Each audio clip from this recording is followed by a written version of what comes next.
Welcome, everyone. I'm Dr. Donald Wallenfang. Thank you for joining me on this live stream, inaugurating a new podcast series about, entitled Love 101. Love 101, a phenomenology and metaphysics of love, the lived experience of love, and embodied embodied life. So, this is going to be a very fascinating series that I've been looking forward to for some time. And really, I tried to set it up by establishing the method of phenomenology through some introductions to some key phenomenologists across the history of phenomenology, beginning with Edmund Husserl, moving to Martin Heidegger, talking about the work of Jean-Luc Marion, Paul Ricoeur, and Emmanuel Levinas. There's many other ones who could be discussed. I did some earlier videos on Edith Stein and her phenomenology. But in this series, what I hope to do is to bring together two incredible works of the 20th century, one by Jean-Luc Marion in his 2003 publication, The Erotic Phenomenon.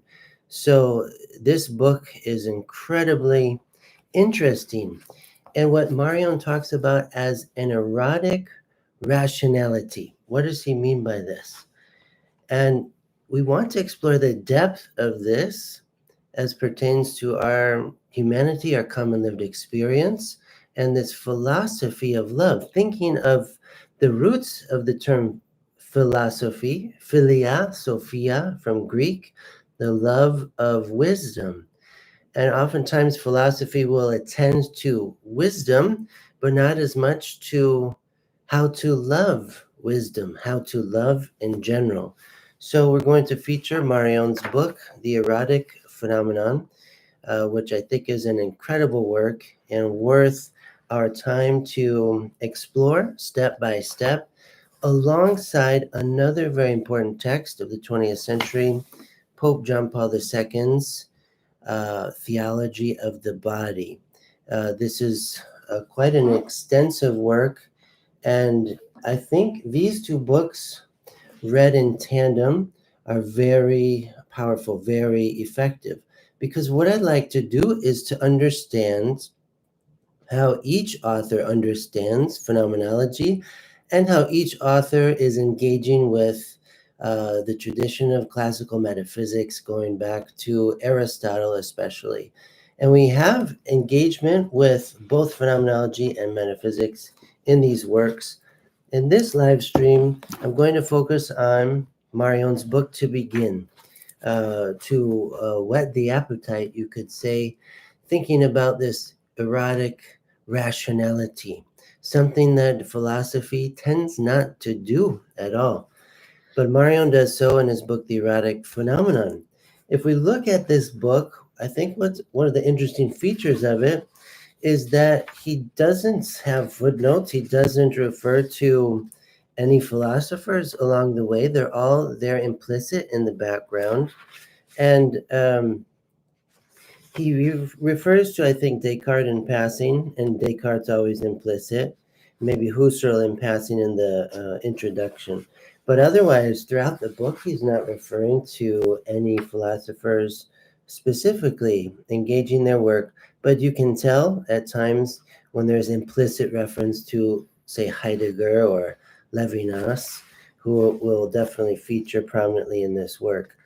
But we look at how it's divided up into these 6 sections plus an introduction. The introduction entitled The Silence of Love. And what Marion is getting at there is the silence of love within the history of Western philosophy. It's not talked about very much. Other things are talked about. The question of being, the implications of theory for praxis, things about politics, rhetoric, natural science, getting into subjectivity with Descartes and post-Cartesian philosophy, with a movement toward idealism with philosophers like Kant and Hegel.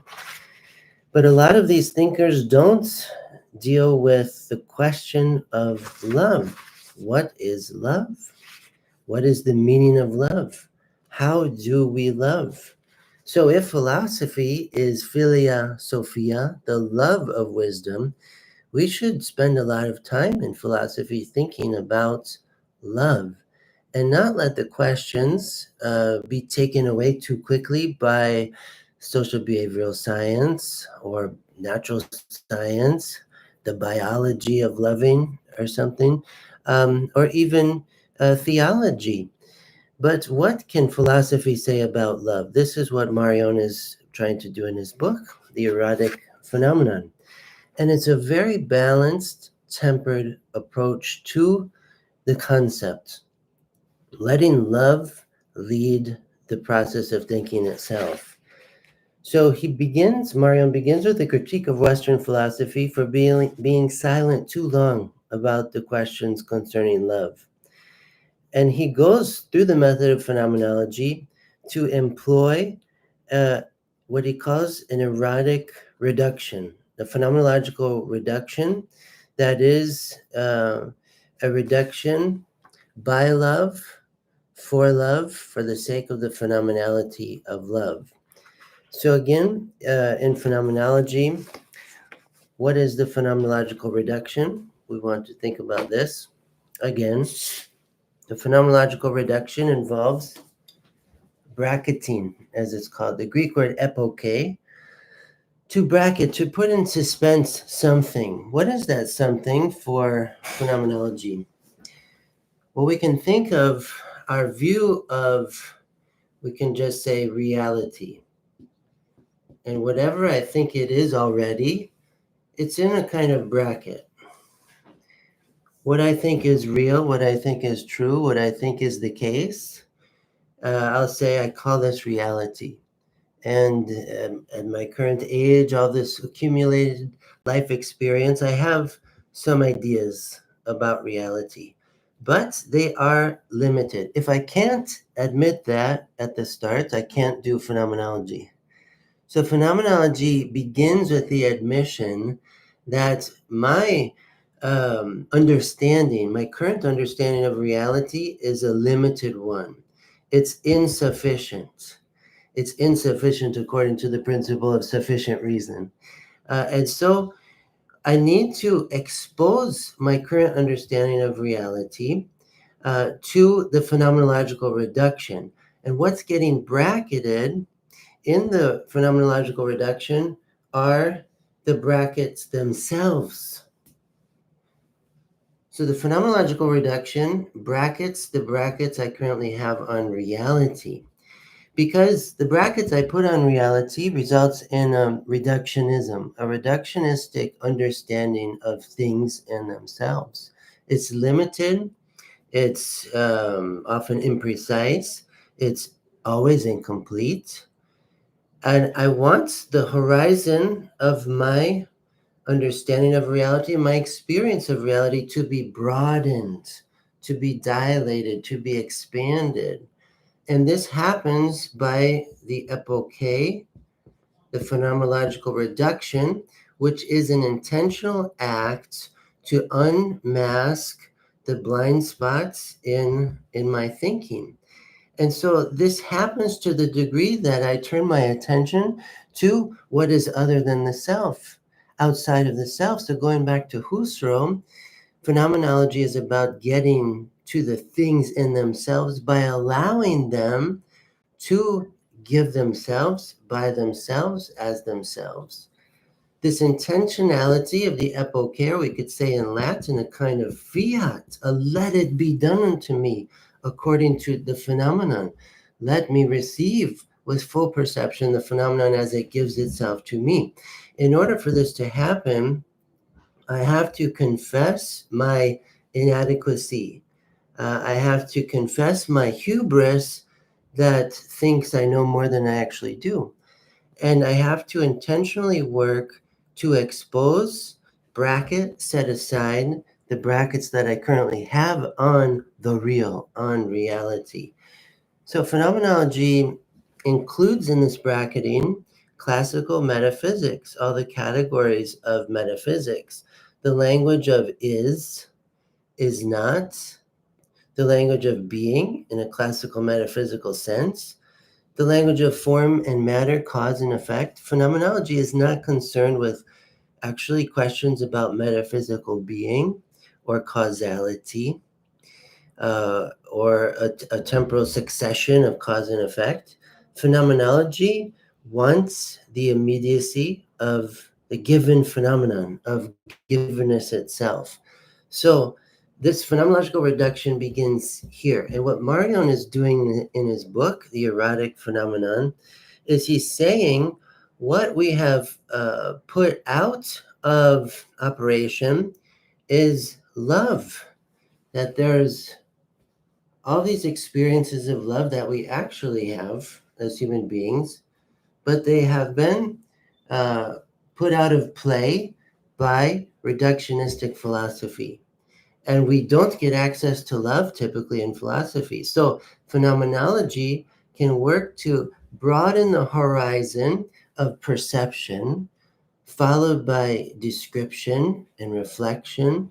That is the whole process of phenomenology. And we actually can include love within the real lived experience, and not only include it, but let it come to be at the very center, at the very heart of lived experience. So when Marion talks about the erotic reduction, this is what he's doing. He's reducing the typical reductionisms of philosophy in favor of the self manifestation, self signification of love, the phenomenon of love, the phenomenality of love, the phenomena of love. And so he's going to take all of this seriously in this phenomenological, mature, naive contact with the world, with real lived experience. And does not love concern us immediately, in an everlasting way, in an incessant urgency? The experiences of love, the questions we have about love, is this not front and center of our lived experience? So phenomenology wants to access this, get at it, this givenness of love, the significations of love. So Marion then begins in his book, The Erotic Phenomenon, talking about knowledge and self-enjoyment. And he says that we know in order to enjoy. We enjoy knowing for the sake of enjoyment. We enjoy ourselves through the process of knowing. There's self-satisfaction to move from agnosticism to Gnosticism, to know something. Not Gnosticism in the heretical sense of the term, but just from unknowing to knowing. And in philosophy, we aim at truth, knowing not just facts, figures, information, but constellations of meaning that we would call truth, and meaningfulness. So phenomenology is after these kinds of meanings. And what we can see in the recent history of Western philosophy are two primary movements that move away from the real. Again, if the real is our target in philosophy, and it makes a big difference how we begin.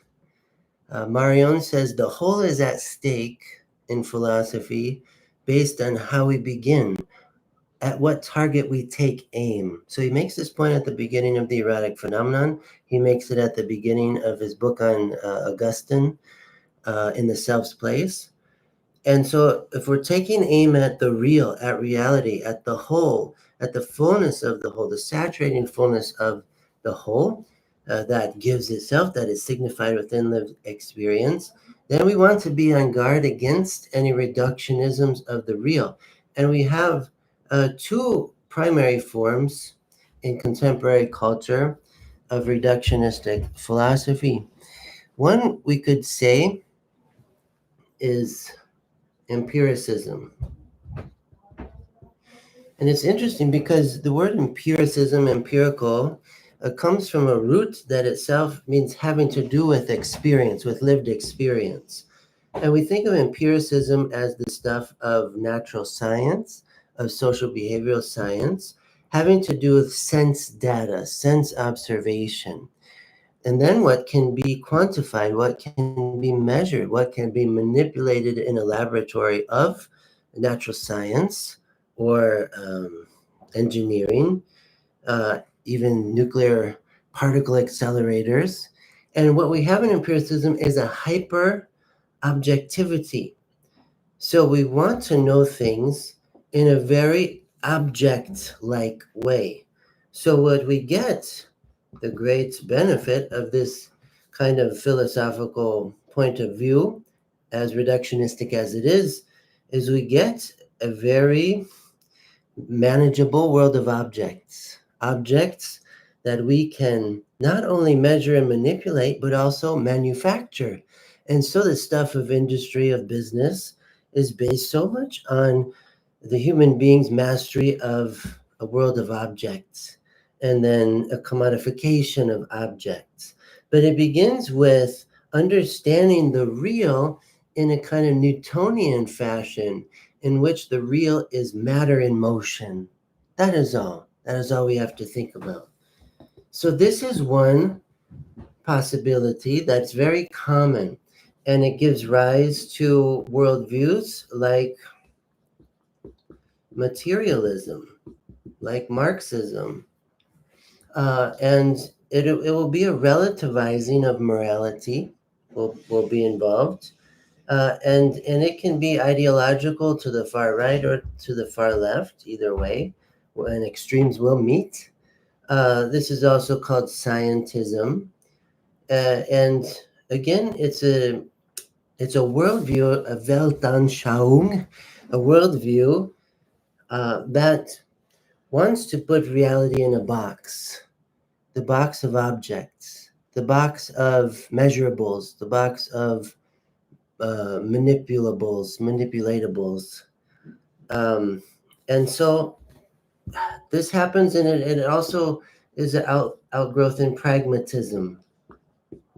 If all that is real is matter, is this conglomeration of energy, mass, matter, and space-time, then we have a pragmatic worldview that ensues, that says, I want to be very efficient about how I live as a material being in this material world. Empiricism. If this is all that's going on in a mind, these are the natural consequences. So on one hand, Marion is critiquing the limits of empiricism. For all their merits, there's grave limitations.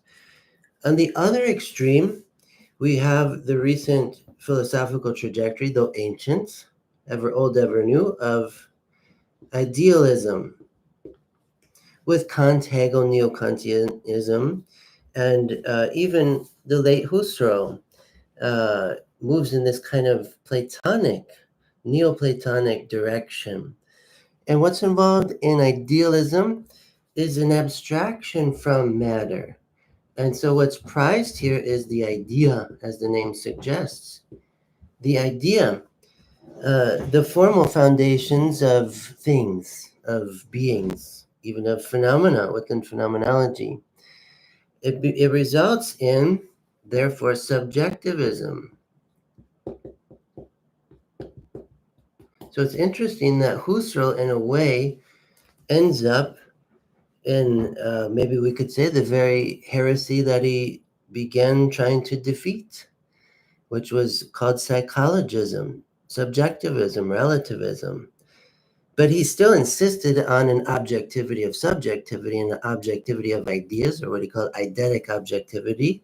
So it's not that Husserl's pure idealism, more so like a Kant or a Hegel. But we have this general trend, idealism, where there's a hyper-subjectivity in contrast to the hyper-objectivity of empiricism. What else could be said about idealism? It's a preference for the abstractionism, where philosophy tends to live in great abstraction. And so we have these two competing extremes in the reductionism of the real, empiricism on one hand, idealism on the other. And what Marion is doing through phenomenology is attempting to recuperate the whole that includes and is beyond empiricism and idealism. Because for empiricism, Marion says, the object has its certainty, but it is the ego who certifies it. So it's an interesting paradox here, that there's a kind of blind confidence in both of these worldviews that actually depend on each other, even while negating each other. And if we think back to Marion's distinction between different types of phenomena, this can help us get at what he's uncovering through the erotic reduction in phenomenology. So let's review again Jean-Luc Marion talking about pure phenomena, common law phenomena, and saturated phenomena. So he talks about these things. He talks about, mentions on page 13 of the Erotic Phenomena, the pure phenomena. So we want to think about these things together. So Jean-Luc Marion says there's three general categories of phenomena. The first he calls a pure phenomenon. The second, common law phenomenon. And the third, saturated phenomenon. So what again are each of these things? Let's think about this together. The first category of a pure phenomenon is a phenomenon that is poor in intuition. A phenomenon that gives itself completely by its concept alone. For example, a formal intuition in mathematics or a categorical intuition in logic. So a phenomenon that's poor in intuition, and it is giving itself in its concept alone. So we would notate a pure phenomenon is when we have intuition in relation to intentionality.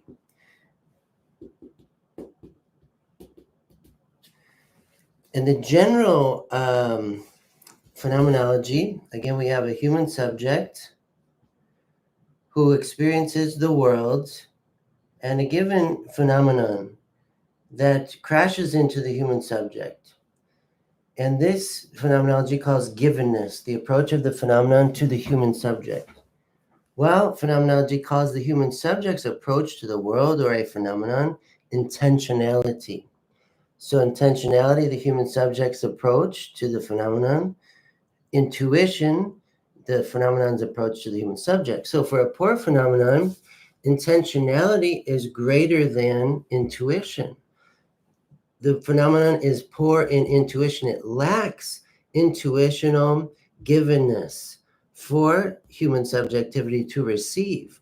And so the intentionality in a way is outstripping the phenomenon when it comes to this first class of phenomena. So he says this can be a mathematical equation or formula or categories of logic. So something like 2 plus 3 equals 5. An addition equation in mathematics is a pure phenomenon. Is it part of the real?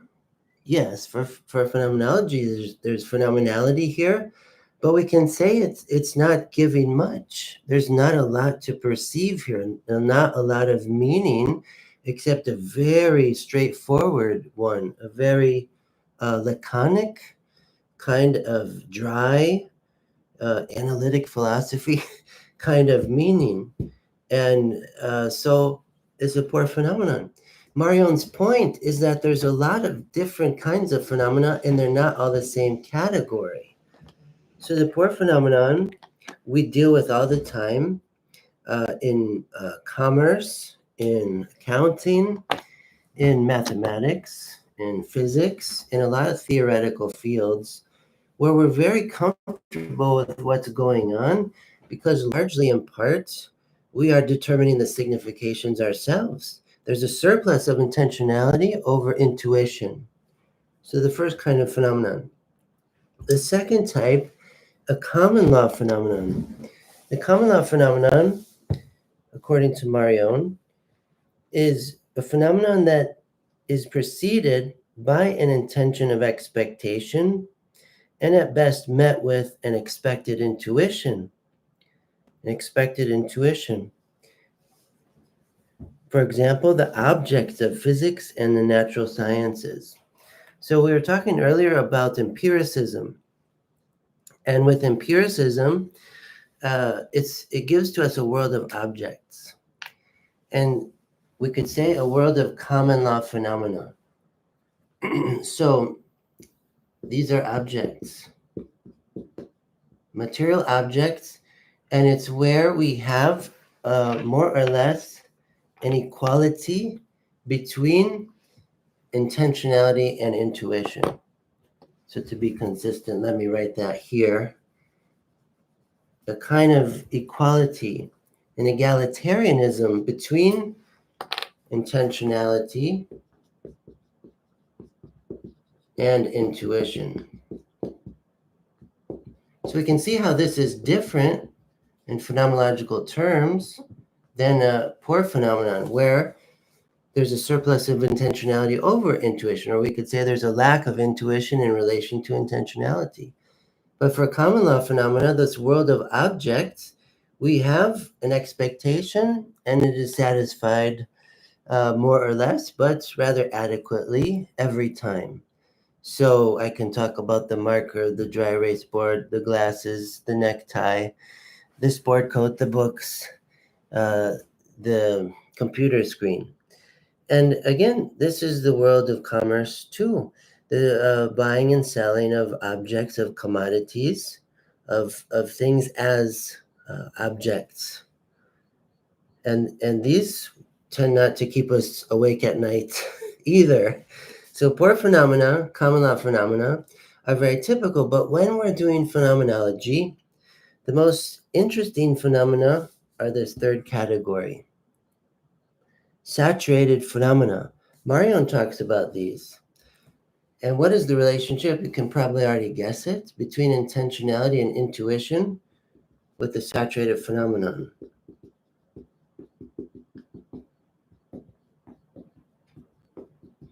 We have a surplus of intuition over intentionality, the exact opposite of a poor phenomenon.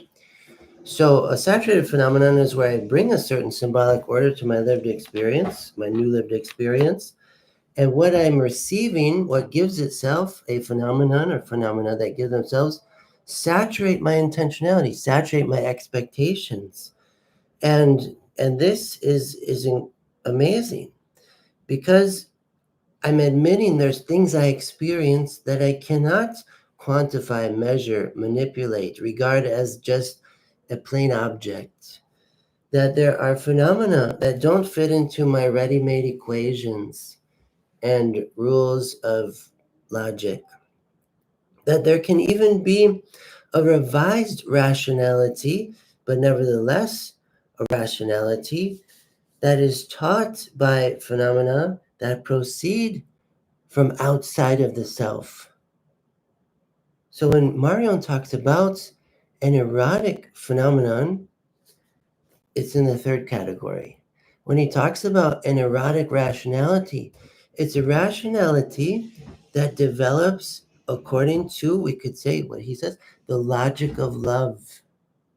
What is this logic of love that he's talking about with the erotic phenomenon? This we want to investigate with him. So it's good for us to review from the start the different kinds of phenomena, what he means by the erotic phenomenological reduction, what he means by erotic rationality, what he means by a saturated phenomenon, a surplus, an excess of intuition or givenness over intentionality. Again, intentionality, my pre-understandings, my concepts, my grammar, my language, how I situate everything else in the world. But a saturated phenomenon, it floods this intentionality. And then I have to philosophize about it. So that's what we're going to do with Jean-Luc Marion, to continue to philosophize as embodied agents of meaning and meaning making, beginning with the flesh. So thinking about the erotic phenomenon in terms of the flesh and the flux of intuition that comes at every moment for the flesh, beginning with the saturated phenomenon of the human body itself. Marion talks about this in his book, Being Given, toward a phenomenology of givenness. And the body, he talks about the auto-affectivity of the flesh, of the body. The body is constantly feeling itself without recognizing it. It's a constant givenness of the flesh exposed to the world, exposed to the garments one wears, the air one breathes, the feet, the ground upon which one stands, all the textures that are interacting with the body in a constant way form a kind of unity of perception, in which the flesh we can regard as a genuine saturated phenomenon. It's one of the saturated phenomena he treats in his book, Being Given. The flesh, the auto-affectivity of the flesh feeling itself. So I can think of, what is my left foot feeling as it rubs on the ground? But my flesh is saturating because at the same time, what's happening around my head? What's happening with my hands? What's happening with across the entire template of my skin, let alone internal organs and feelings here? It's far too saturating for me to think in one thought. It's more panoramic than a visual panorama. The autoaffectivity of the flesh, we begin with a saturated phenomenality of the flesh and don't just want to take it for granted and move on to the Cartesian obsession with epistemological certainty.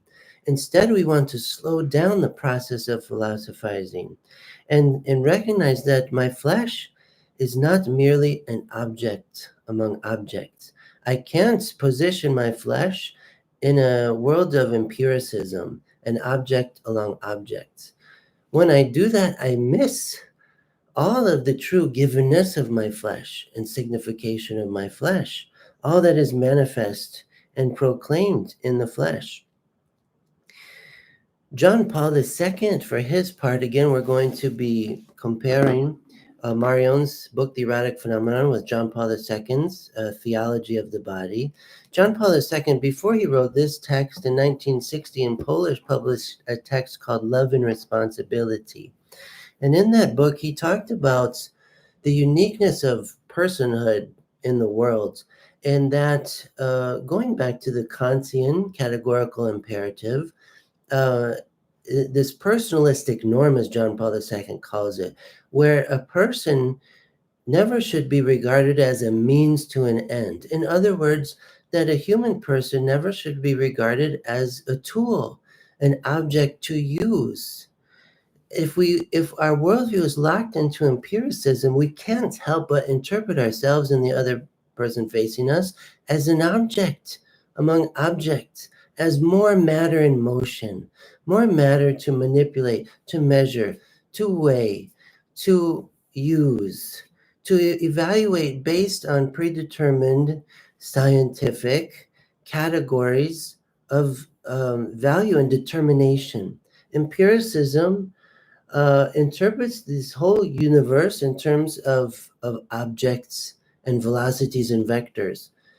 Instead, phenomenology is broadening the hermeneutical perception of the world to recognize the saturation of something like personhood, that the person is precisely not an object, not a tool to use, but something having to do not just a something, but a someone, not just a what, but a who. And now we're in a field of ethical obligations, responsibilities, duties, even the Kantian, again, deontological ethics, as well as this philosophy of love, that us human persons have a lot to do with love. So Marion he's going about this gradual critique of Descartes, and he's saying what the heart of the philosophy is really wanting to pursue is not certain knowledge, knowledge that is certified with certainty, but we want to know, we want to call into question even the quest for epistemological certainty. So Marion says that we are infected with doubt, that a shadow of doubt is cast over everything in life. We are tempted to a radical skepticism, suspicion in all things because of prevailing doubt that was shared by René Descartes, and the truth that truth does not originate with the self. So to live as a self in the world is constantly to doubt oneself, because the world is not given from the 0 point of orientation of the self. So the self experiences a world that is given to the self, but the hiatus between the givenness of the world and the givenness of the self is perpetual.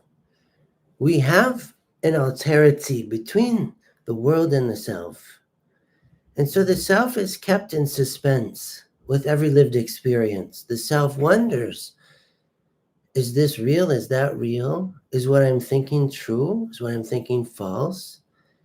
And it's easy for us, especially in postmodernity, to be given over to a radical skepticism concerning all knowledge and a kind of transposition of knowledge to power. Many 20th century thinkers, and now into the 21st century, think that we have more certainty about power than we have about knowledge. And so we have a kind of inversion of the traditional hierarchy of values within philosophy, where power is elevated above knowledge, knowledge for the sake of power. And Marion, in the beginning of his book, calls this out, this what is called ideology. And he says that this contemporary experience of ideology, and again, in a political sense, to the left or to the right, it doesn't matter, is where this knowledge, we experience knowledge that sacrifices everything to power, and is demonstrated in actual events that man does not spontaneously love the truth, and that he often sacrifices it for a lie, provided that this lie assures him of power. You know, the very definition of politics. Politics is driven by ideology because it's where knowledge and truth are subordinate to how they might serve the power of an individual or a collective or a party. And so we get the propaganda, we get the manipulation of facts, so-called facts, and knowledge for the sake of political persuasion and getting the power of office and then exercising the power of office. But the goal is to exercise the practical aim in politics. So ideology drives politics, but ideology ought not to drive philosophy. Philosophy involves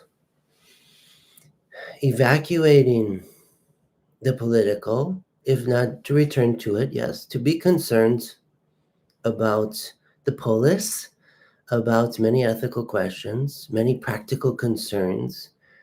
But the philosophy, since time immemorial, involves this first and everlasting moment of theoria, of theory, of contemplation.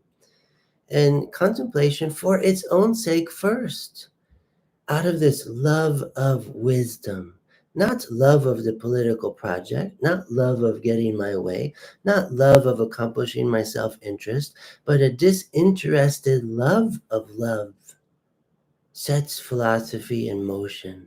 A disinterested love of wisdom, which itself seems to be rather, wisdom itself seems to be rather disinterested about some practical goal. It's a much broader process of thought than getting one's way. So we begin here with the infection of doubt, which Marion concedes, agrees with Descartes. Yes, this is our state of affairs as human persons. On page 16 of the Erotic Phenomenon, Marion raises another very wonderful question. Given our historical situation in the wake of the Industrial Revolution, in the wake of explosions of technology and mass communication and internet and all this, so we've gotten quite good at technology as human beings. But Marion raises the question, the products of technology and the objects of the sciences, the propositions of logic, and the truths of philosophy can very well enjoy all the certainty of the world. But what have I to do with it? I, who am neither a product of technology, nor an object of science, nor a proposition of logic, nor a truth of philosophy. What have I to do with all of this obsession over epistemological certainty, or obsession of making money, or obsession of a political goal, or whatever it might be? There's something irreducible about ipseity. Going back to this autoaffectivity of the flesh, what's the use of metaphysical, scientific, technological certainties? What's even the use of believing that God exists? And all the certainty that might come with the metaphysical proofs, the self-evidence of the existence of God. We read in the letter of St. James in the New Testament that even the demons believe that God exists and they shudder. So, what is the point? The existence of God concerns us to the degree that the existence of God has something to do with the love of God. Does God love because God exists? Or does God exist for the creature because God loves? The very meaning of existence, existere, to move out of one's self-complacent being. This kenotic movement of the self outside of itself toward the other. We start to get at these meanings of love in this phenomenology of love, this erotic rationality, this erotic philosophy. So even the certainty of the self, what is the certainty of me? I am otherwise than the world of objects, and I live elsewhere than the world of objects. There's a vanity of objective certainty that quickly becomes a reductive, fundamentalist ideology in which truth is it's manipulated according to the libido dominandi, the lust for domination, of prestige and power. So if someone is investigating truth through philosophy in a self-interested way, they will never get at it. they will never discover it because the self-interest is driving the search. So to calibrate the pursuit of truth from the start, there is a great need for humility and the disinterested interest in truth, the disinterested interest in love. So Marion, he sets off, uh, uh, he executes the erotic reduction by raising the question, what's the use? What's the use of use? What's the use of utilitarianism? What's the use of the world of objects? What does it have to do with me who am not an object? What's the use? I am not a dollar bill. I am not something money can sell, or I'm not something that can be sold or that money can buy, even though we try to do this to one another in the forms of slavery or human trafficking or prostitution and so many other things, sweatshops. What's the use of this world of objects? Is it not vanity?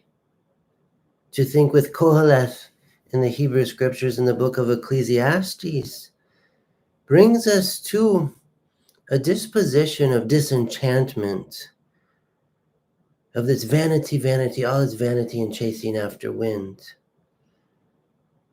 We arrive at this indifference to these various degrees of epistemological certainty in regard to both ideas in the world of idealism and objects in the world of empiricism.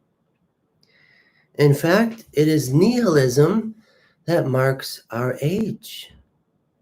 In the wake of the very dark and shadowy philosophers, Feuerbach, Schopenhauer, Nietzsche, Freud, Marx, Foucault, all of these philosophies that are so attractive to graduate students.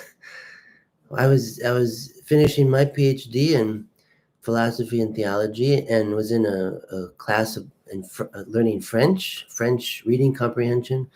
And the professor surveyed the students, what are you studying? What's your major? What are you going to write your dissertation on? And almost all the philosophy students in the class, Nietzsche or Foucault. Everyone, those were the interests.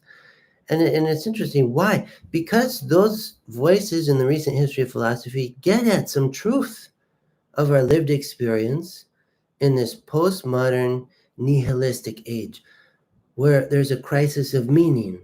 Meaning has gone missing. There's been an unraveling of meaning and meaningfulness. And this certainty that depends on me can reassure me no longer.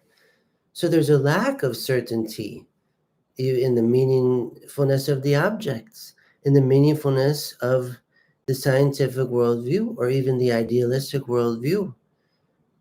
There's a doubt that covers everything as a blanket of darkness. And we have the experience of vanity disqualifying every certainty and even every pleasure. We might pursue certainty after certainty, clarification after clarification, pleasure after pleasure, satiation after satiation, and we're left disappointed the morning after. The hangover of disappointment that the jouissance did not grant me a lasting liberation, the pleasure, the ecstasy. And so autarkic certainty has no one else to reassure itself other than itself. So then Marion moves to a more decisive question in his analysis. Not the question, how can I be certain such and such is true, such and such is real? Not the question, what's the use? With even these questions of certainty, this world of objects, this ubiquitous land of ideas. But now he moves to the question, does anybody love me? When have we heard a philosopher ask that? I don't remember in the history of philosophy if anyone has ever raised the question in a serious philosophical way. Does anybody love me? So, was Shakespeare and Hamlet to be or not to be? And Marion says this is not the question after all, but to love and to be loved is the question. Yes, there's a great modern malaise we experience. But to ask the question, does anybody love me, comes above the surface of the malaise. To become other than I am, to become someone. To become someone than I already am is to become someone, to continue to become someone. And this movement of possibility of becoming someone transcends this question of irreducible certainties. That someone might love me concerns an erotic possibility for the person. I am not artificial intelligence after all. One thing we can say for sure about artificial intelligence is it cannot love.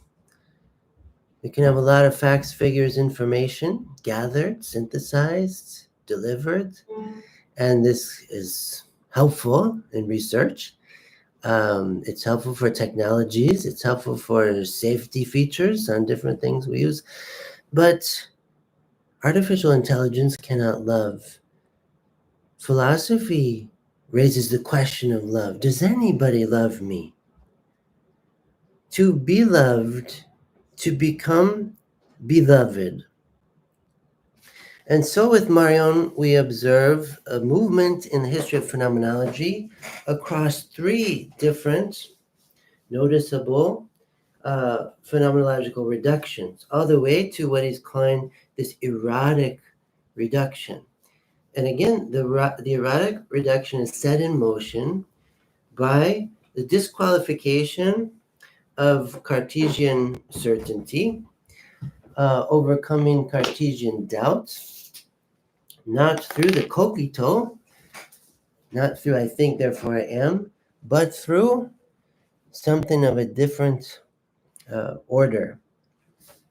So we observe in the history of phenomenology three reductions, three phenomenological reductions, moving to Marion as the third one we're considering here. We could talk about other ones besides the three, but these may be the three main ones. They're the ones Marion identifies in his book, The Erotic Phenomenon. So first we have the epistemic reduction with Edmund Husserl. And this is where the phenomenon is regarded through a kind of objective certainty that is consciously intuited. So with Husserl and its epistemic reduction, we get, it's also called transcendental reduction or eidetic reduction, we get a kind of eidetic objectivity, epistemological certainty through the eidetic objects, the immanent givens, the immanent data for consciousness. So with Husserl, we have this phenomenological reduction employed, but we have a revision of the reduction and expansion of the reduction with Heidegger in what we can call the ontological or existential reduction, in which the phenomenon gives itself according to the backdrop of the self-manifestation of being through beings, the self-revelation of Sein to Dasein. And so we have the employment of the language and grammar of being in a phenomenological tenor in Heidegger. So we get the I'll just say the glory of being, and then through our lived experiences of beings, of entities, in which this self-manifestation of being shines in a predominantly visual Again, epistemic sense, as with Husserl. But then with Marion, we get this strange reduction, erotic reduction, in which the phenomenon is given according to itself and its auto-manifestation. So here we have not just eidetic objects, not just the appropriation of the erigness of being, the eventfulness of being coming through and its meaning through our experience of phenomena, of beings, of entities. But here we have, we could say, above all, I want to say gift, givenness, and love as gift.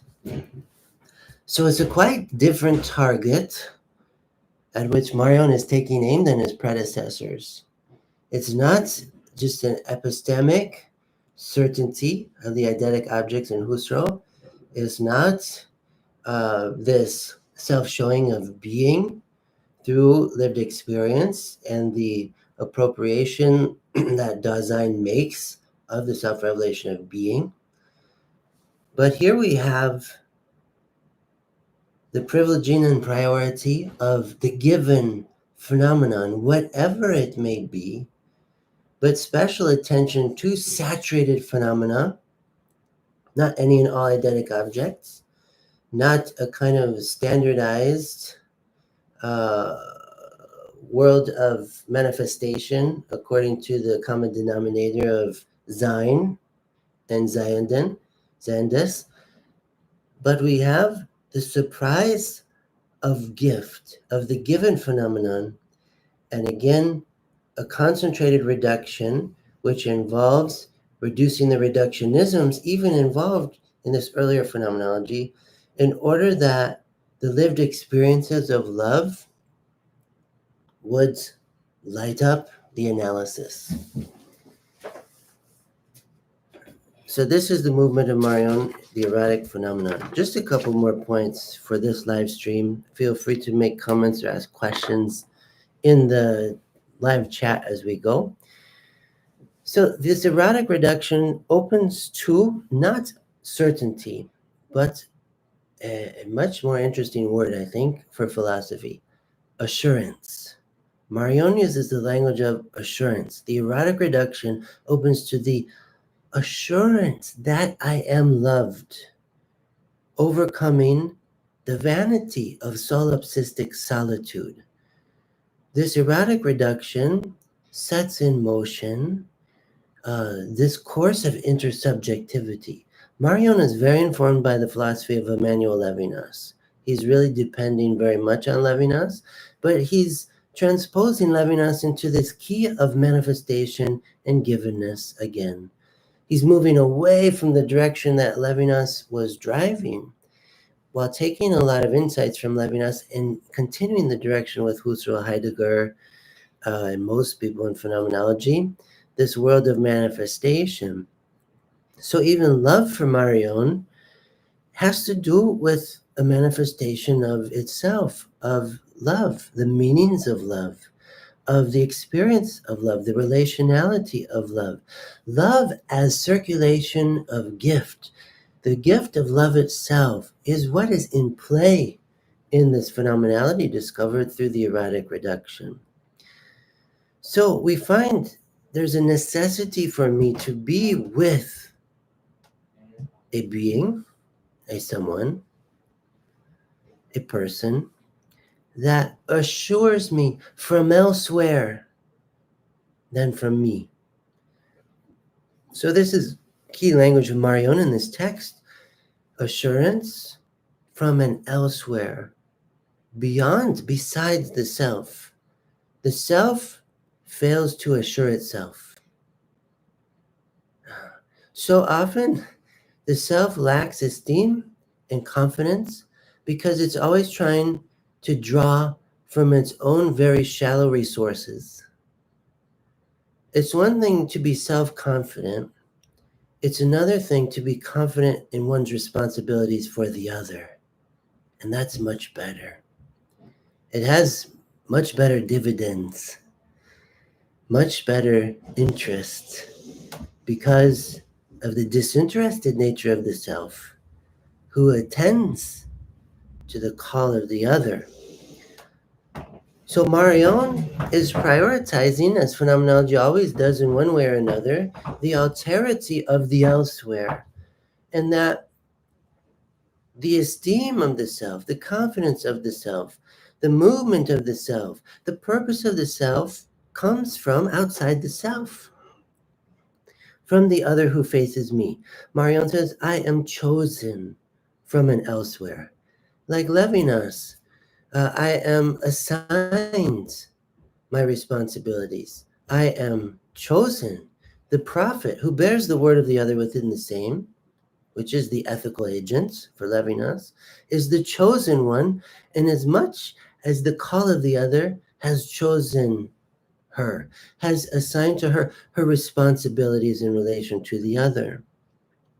So, with the erotic reduction, there comes the assurance, not to be confused with certainty. And the anonymous event that is opened by the question, does anybody love me? The event that itself is the adventure of love and all these erotic phenomena. The anonymous event assures me about me, that I am from elsewhere, to the proportion that it denies me every certainty about it. The events we experience of love, we could say the love events in our lives. And it's a very comprehensive term at this point. It doesn't mean just the romantic fling or something, though it includes that, yeah. But every experience of raising the question, does anybody love me? All the disappointments that come when the question goes unanswered or answered in the negative. But also those experiences when we get a real sense that someone answers in the affirmative from an elsewhere, outside of the self, thereby assuring the self of meaning. A restoration of meaning in the wake of the hammer of Nietzsche and nihilism. That the self was very disappointed when it sought to secure its meaning and purpose from its own miserly, thin resources. But it is the other who faces me, that assures me that I am someone and not just something, that I am an agent of love. And I am caught up in this drama of love, of desiring more than anything else to be loved, and recognizing my own most possibilities beyond the ontological limitations of Dasein, my own most possibilities as giver of love. Not just being toward death, my own death, but being concerned about the death of the other. So the event of love exposes me and determines what I am by that for whom I am. So in Marion's discourse, the self recognizes being from the other in order to be for the other. It's the most beautiful circulation of gift and meaning. That to the degree that I recognize that myself is born from the other, literally from my mother, but from every other who I face, I recognize my raison d'etre, my reason for being, to be. One who keeps the gift in motion, the gift of love in circulation. So I am from the other that I might be for the other. And this is what the erotic reduction opens. These points of recognition. And it's a lot like what Joseph Ratzinger and his book Truth and Tolerance talks about this basic anthropological shape that we can describe as being from the other, being for the other, being with the other. It's a very Trinitarian concept, of course, informed by Christianity and a Christian understanding of divinity. How the Son, God the Son, is from the Father, God the Father is for the Son, and God the Holy Spirit is being with Father and Son. It is their being with each other. It is the gift between them. So, in any case, that moves into revealed theology. But there's an affinity here between something like we read in Ratzinger, and what we will read in John Paul II, and what we read in Jean-Luc Marion. So, just a final thing. We read with Marion that to be from the other means that someone wills me from elsewhere, and that assurance of being loved decides that I could be only insofar as I am loved or not, which is the truth concerning that I exist right now. It's because someone was loving me. Uh, Someone was doing some loving at my conception. My natural mother loved me to birth. My natural mother loved me by giving me up for adoption. My adoptive parents, John and Linda Wallenfang, loved me by adopting me, caring for me in my infancy, not letting me die, feeding me, loving me, holding me, changing my soiled diapers, that I could live and move and have my being because they willed me from elsewhere. All of them willed me from elsewhere. And I have an assurance about being loved because here I am. Me voici, because these others were busy loving me. Yes, it's a wonderful philosophy. This erotic rationality. Egoism, through the erotic reduction, acquires an ethical privilege then, in a sense, to pay it forward. And as much as I am from the other, now I can be for the other. It's radical possibility for me in my life.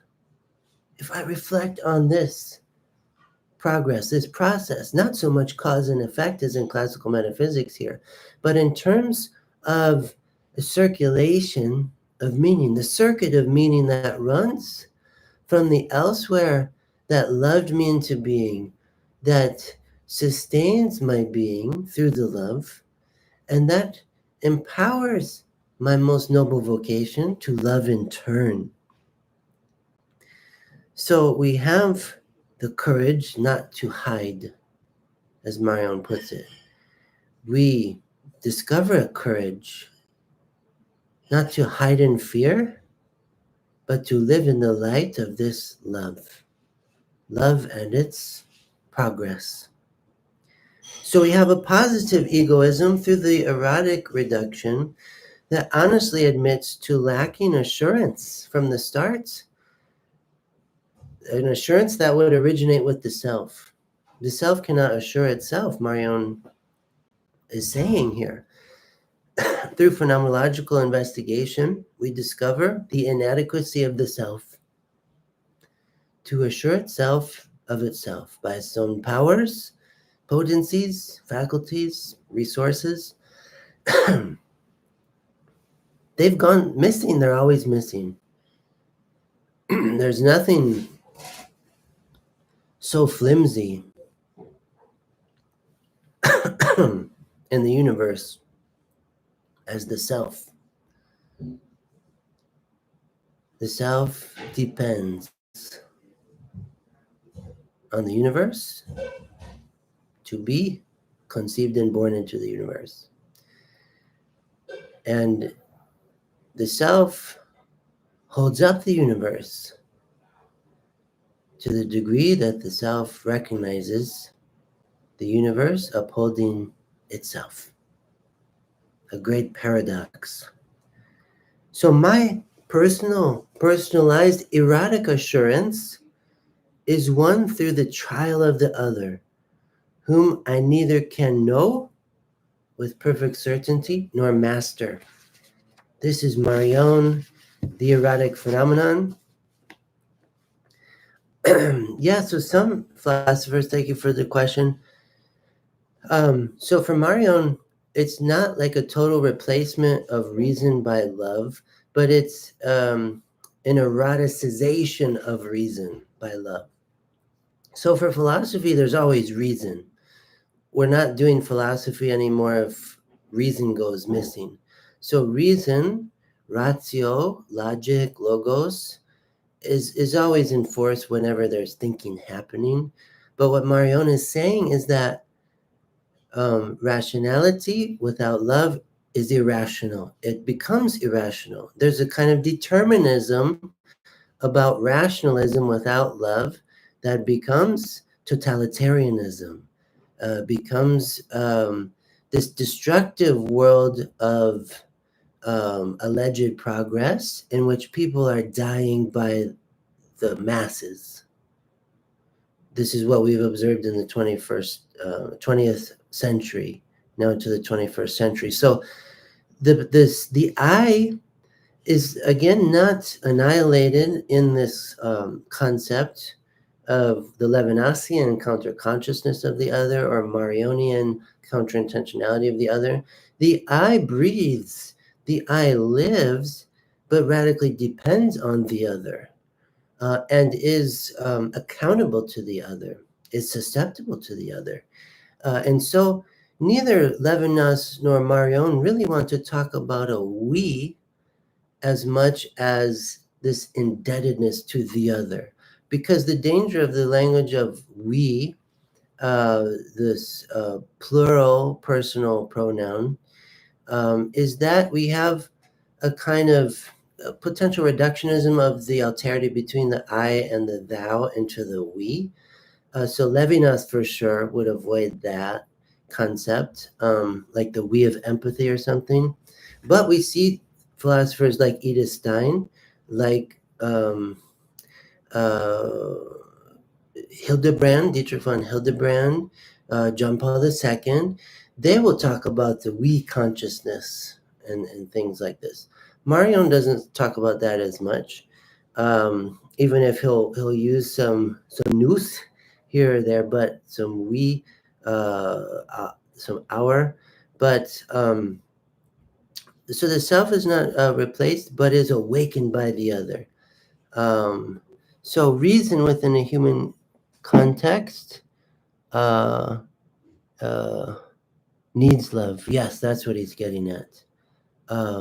Yeah, Hildegard of Bingen, John Paul II, these are great thinkers to read alongside of what Marion is doing.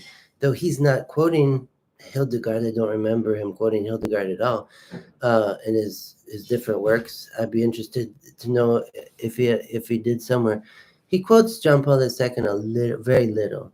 But what we're doing here, yes, we're going to go this video, this live stream, this podcast, began with the erotic phenomenon. I think that this book really helps us enter what John Paul II is calling the theology of the body in a much more phenomenological way. There's phenomenology involved in theology of the body, but it's definitely secondary to classical metaphysics.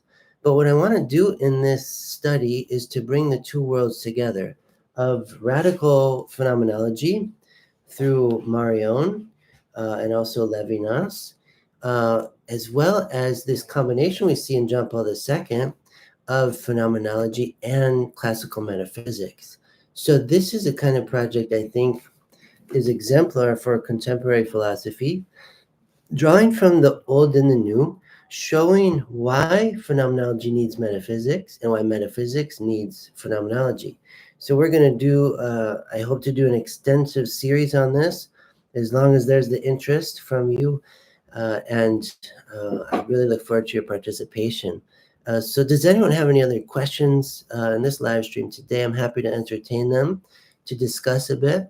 If you're not already a subscriber, I invite you to subscribe to the channel and to like the video, to see in the description of this video a link to my Amazon author page if you want to read more about the introduction of phenomenology, introduction to classical metaphysics, the work of Edith Stein, the work of Levinas, the work of Paul Ricoeur. Jean-Luc Marion published several books on these topics. The Ratzinger book I mentioned is called Truth and Tolerance. I think it's right here. Joseph Ratzinger, Truth and Tolerance, Christian Belief and World Religions. So the passage that I quoted, where he talks about the basic anthropological shape, being from the other, being for the other, being with the other, I believe occurs in the later essay of the book. And when he's writing about freedom and a coexistence of freedoms as human beings, it's a great essay. Yeah, page 248 in this book. It's a tremendous quote. So the difference between an idol and the true God, Ratzinger brings into view. He said he's talking about the fallacies of freedom and how us human beings can tend to understand freedom in ways that are not free. So he says that we end up making idols, being completely free without the competition of any other freedom, without any from and for. Behind that stands not an image of God, but the image of an idol, the idolatry of the ego. And Christian theology for sure wants to avoid this, going back to Jesus and all his teachings and how he lived. It's something very paradoxical about the ego when Jesus says you must lose your life to save it. So we can have an idolatry of the self, an idolatry of the ego. And Ratzinger says the primeval error of such a radically developed desire for freedom lies in the idea of a divinity that is conceived as being purely egotistical. So how we understand God has a lot to do with how we understand ourselves. And that's why there's a danger in not believing in God. We don't believe in ourselves either. If we don't believe in the existence of God, that very existence that upholds our own existence, we really don't believe we exist. And we will soon not exist because how we live so unethically, because the lack of divinity within our thought process. So Ratzinger is saying that if we conceive God, we believe in a purely egomaniac God, then we understand freedom as doing what I want, when I want, no one stopping me, no other freedom in competition with my own. If we think of God that way, we'll think of freedom in an idolatrous way, idolatry of the self. The God that's conceived of is not God, but an idol, indeed the image of what the Christian tradition would call the devil, the anti-God, because therein lies the radical opposite of the true God. This is Ratzinger. Again, page 248, Truth and Tolerance. The true God is, Ratzinger says, of his own nature, being for as Father, being from as Son, and being with as Holy Spirit. Yet man is the image of God precisely because the being for, being from, and with constitute the basic anthropological shape. So that is Ratzinger, great, incredible book, Truth and Tolerance. Thank you for your question. Could I frame a definition of saturated phenomenon in an artistic context? Sure, I can try to do that. So again, to make a little sketch, if we're thinking about art, making a little concept map of how Marion understands the saturated phenomenon. The person vis-a-vis the work of art, or the artist who makes a work of art. So the saturated phenomenon in Marion, what are the general contours of this?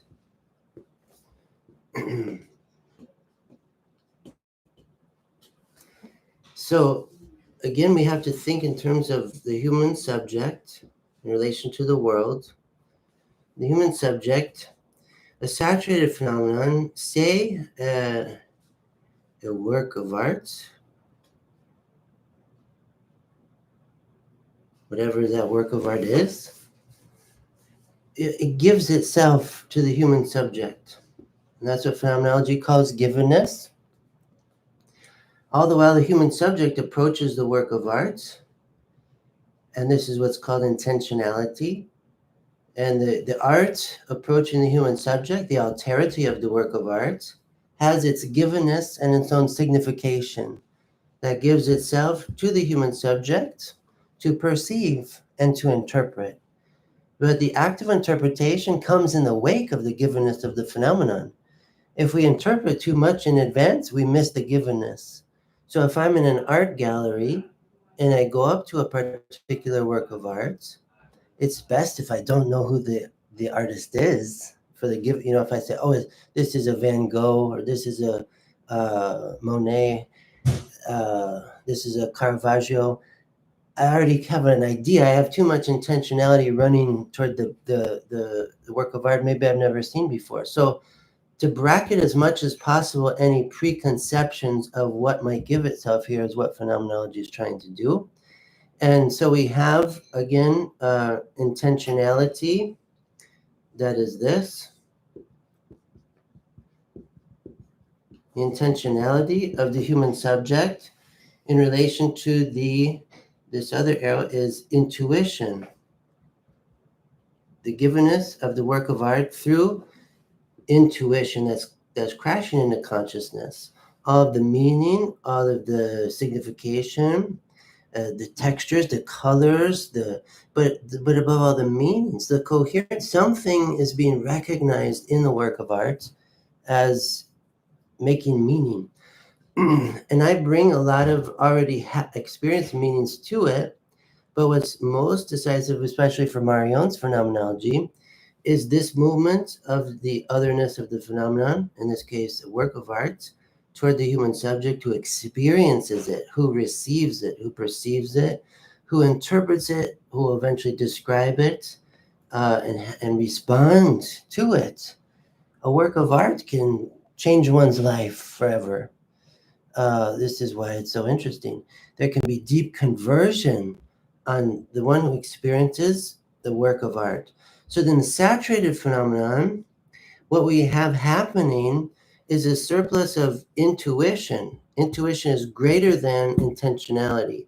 So this movement here of the work of art toward the human subject, giving itself all the way into the immanence of consciousness, is the featured attraction. And intentionality is not ready for all that's giving itself within the experience. Intentionality is being saturated by the living intuition that's coming from this elsewhere on the side of the phenomenon, from the work of art, that I'm not ready with my concepts. I'm not ready with my previous experiences. I'm entirely surprised. And this is where we experience something like delight. I'm delighted by the work of art because I wasn't ready for all that it gave, for all that it meant, for all that it signified. So this is how the saturated phenomenon works. This approach of the human subject to the saturated phenomenon is secondary, and it is insufficient to receive it with adequacy. So there's a deluge of meaning that saturates the human subject in the case of a work of art, for example, and music, dance, certain emotions. I mean, so many things saturate us. And all of these phenomena are precisely not objects. And if we say this object is saturating, it's probably because the resonance of meaning associated with it, not the stuff of the periodic table of elements contained in the form. So in any case, saturated phenomenon, intuition, intentionality, givenness, interpretation.